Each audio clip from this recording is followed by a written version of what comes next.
Hello, my wonderful, beautiful friends. Welcome back to r/entitled people, guys, where you'll hear stories about people who truly believe that they can do no wrong and they should always get what they want. Guys, before we dive into today's stories, you gotta see this.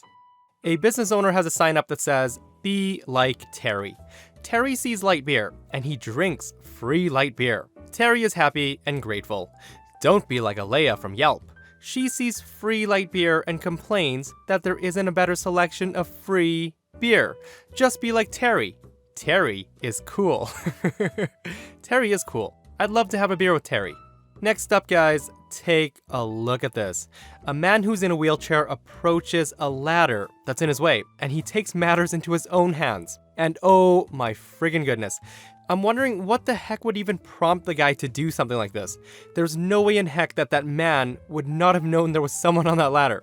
If you were on a ladder and it started shaking and moving, there's almost 100% chance that you'd scream your head off. Did you see him arguing like he was in the right?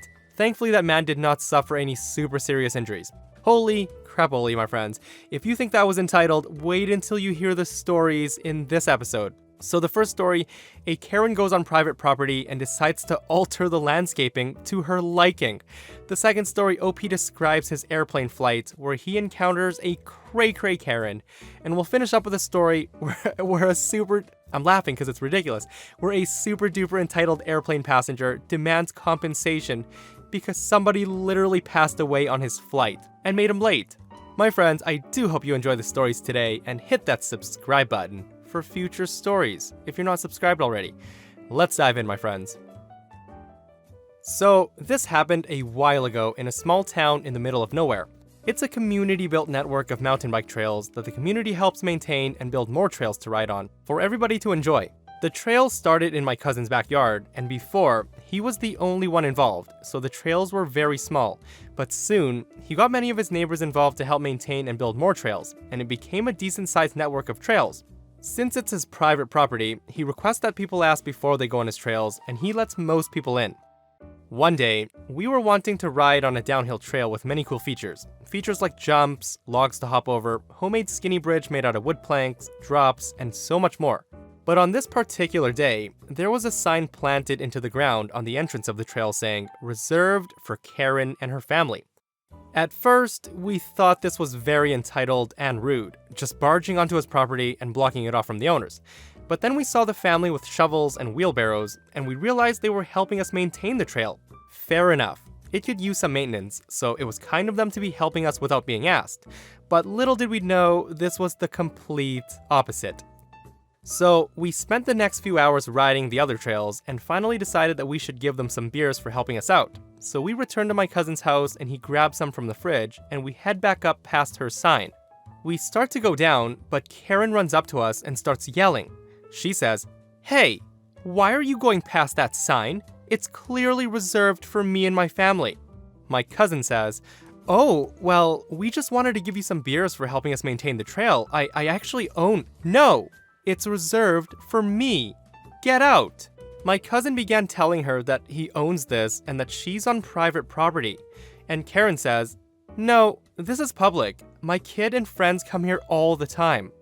Now, this could be true. My cousin has allowed many school children to ride on his trails after school, but he tells her that this is my private property. I do let many people ride my trails as long as they help out sometimes, and I certainly do not remember inviting you. Please leave. Karen responds, "Well, I did help you with your trails. Look, I child-proofed them." She points to the trail, and we suddenly realize what her and her family had done. They had flattened out all the jumps, they removed the logs, they removed the skinny bridge along with everything else that makes a mountain bike trail fun. It became nothing but a slight downhill path, not to mention how she cut down several trees. Her kid was also there, riding down the lame hill with a regular Walmart bike. An entire summer's worth of work was just turned into an idiot-friendly bike hill with nothing special. My cousin then says to her, "Excuse me, but what the hell have you done to my trail?" "Don't be yelling at me. You're the one who built a hazardous merry-go-round." My cousin tells her, "Yeah, that's the whole point of mountain biking, to do fun things like this. But with you, without permission, you went on my property and broke things. What's wrong with you?" Karen responds, I am making it safe for the kids. My cousin then tells her, okay, I'm gonna call the cops, which, at this point, she realized how dumb she was and decided to back off, never to be seen again. A part of me wanted this to escalate for a better story to tell, but we never ended up calling the cops. It ended up taking several days to get it back to its original form, but it'll never be as fun. OP's cousin definitely should have called the cops. If somebody came onto my property and started messing around altering my land, I would beat them into a pulp. Hashtag I'm very badass. I'm just kidding, guys. No beating up people, but that's some crazy, crazy level of entitlement. Altering a whole mountain bike path to make it safe for her kid to ride on. She should have just kept to the sidewalk in that case. But hey, entitlement, right? So this story happens back in December, just after college is let out for the winter. I'm a teacher and my girlfriend is a grad student. So when she was done for the semester, I took a few days off from work and joined her for a vacation down to Virginia, where her parents live. Now, this was the first time I was going to meet the whole family, and this is looking like a pretty serious relationship that might go all the way. So we flew there from Newark on the United Express service, which is essentially a tiny tin can of an airplane where tall people can barely stand up. The seats are arranged 2 on one side and 1 on the other. Going there, we booked a 2-seater together, and the flight went off without a hitch. The trip was great. Her family and I got along. Unfortunately, I had to fly back alone, as she planned to stay a few weeks with her parents before school starts again. Now, I don't like flying, and I especially do not like flying solo. I'm also not a great sleeper at the best of times, so sleeping on a plane is out. I booked myself a single seat on the left for privacy, bought a decent amount of reading material, and assumed I would just be able to keep myself distracted for the 90-minute flight. Or so I thought. So I've settled into my solo seat near the front of the standard seating, and the old man behind me has popped a few pills and immediately fell asleep. I'm distracting myself with magazines when I hear a bellow of, "It'll fit just fine." Karen storms into the plane, pulling her kid with one hand and an oversized wheeled suitcase with another. She proceeds to huff and puff while shoving it into the overhead compartment, despite all of us being told that the baggage space is limited and we should check all the hard suitcases. She eventually crams it in, sitting down with him, and the flight takes off. As soon as we get going, I turn on my overhead light and get back to reading. About 5 minutes later, I'm snapped out of my distraction, and she says, "Sir? Sir?"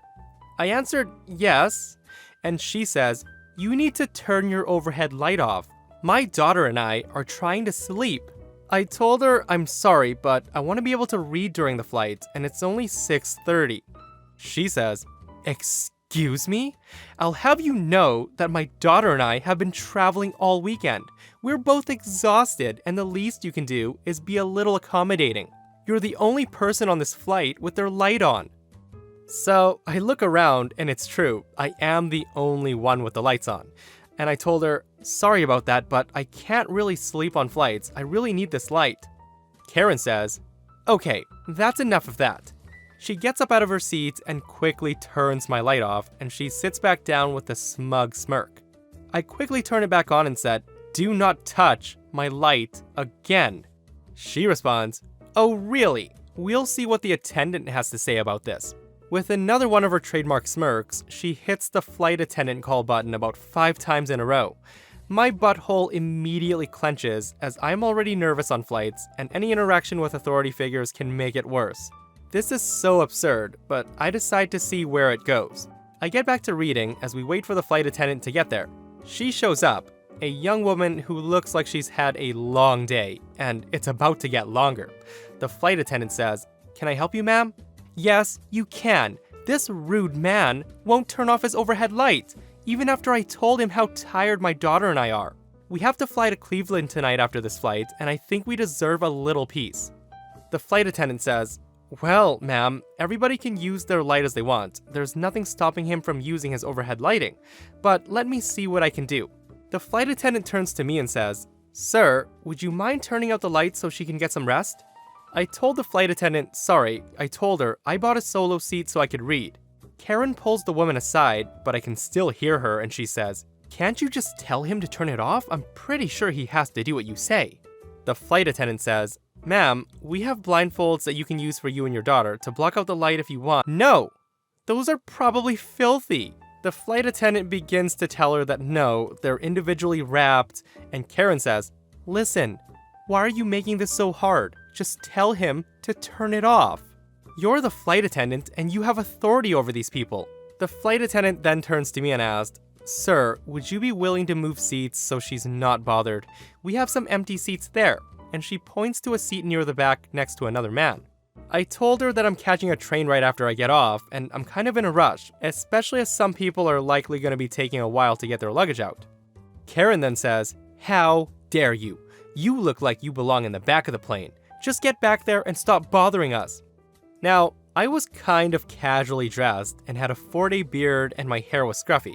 And oh yeah, my skin is tan and I am not white. We all know what she really meant. I responded, "Nice racism." Karen then says to me, "You know what I meant, you punk." She then turns to the flight attendant and says, "Are you gonna do something about this or not? You're depriving my daughter of her much needed sleep. Now you go and talk with someone with the authority to do something about this and get this punk out of my sight, or I'll have your job." The flight attendant then looks to me and says, "Sir, it's not a long flight. Would you please?" I told her I'm sorry, but I don't have a problem here. She does, and she's making the entire flight miserable. I don't think I have to inconvenience myself to make her happy. Looking defeated, the flight attendant runs up to the front of the plane to talk to what I assume are people in charge. Karen snarls at me and says, "You're in for it now. You'll be on the no-fly list after this."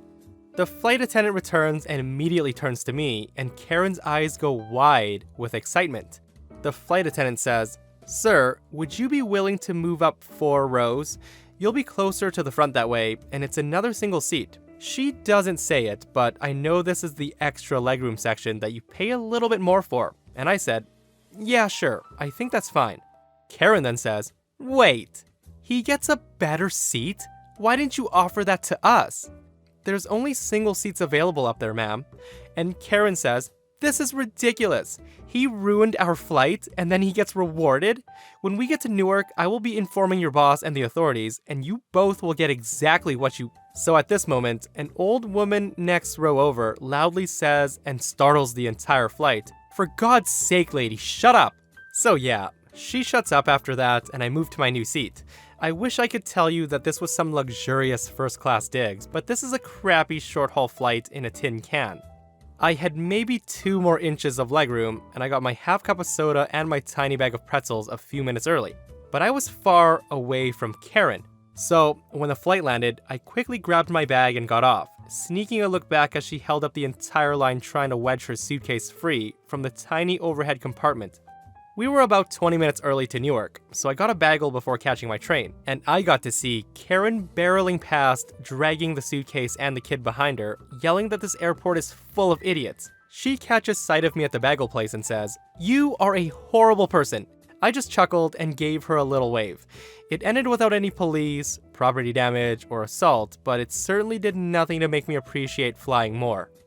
My goodness, guys, this story is absolutely insane. I kind of feel that both parties made it harder on themselves though. But with that said, you guys can't let Karens win, right? That's how they become stronger. And speaking of being strong, the next story, another airplane passenger has a super strong sense of entitlement.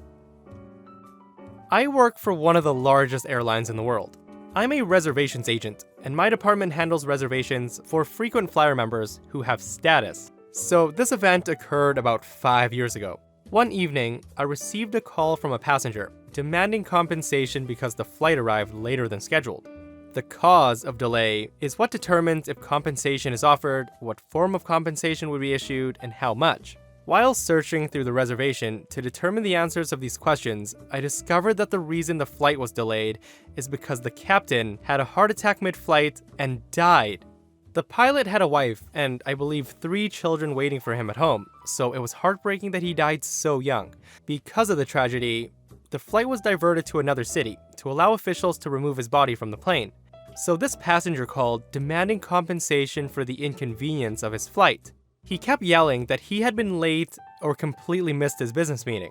Even after I explained the reason for delay, he still felt that he should get some kind of refund or voucher, solely because of the inconvenience. He was saying that we could have just continued to the destination and then taken the pilot's body off the plane.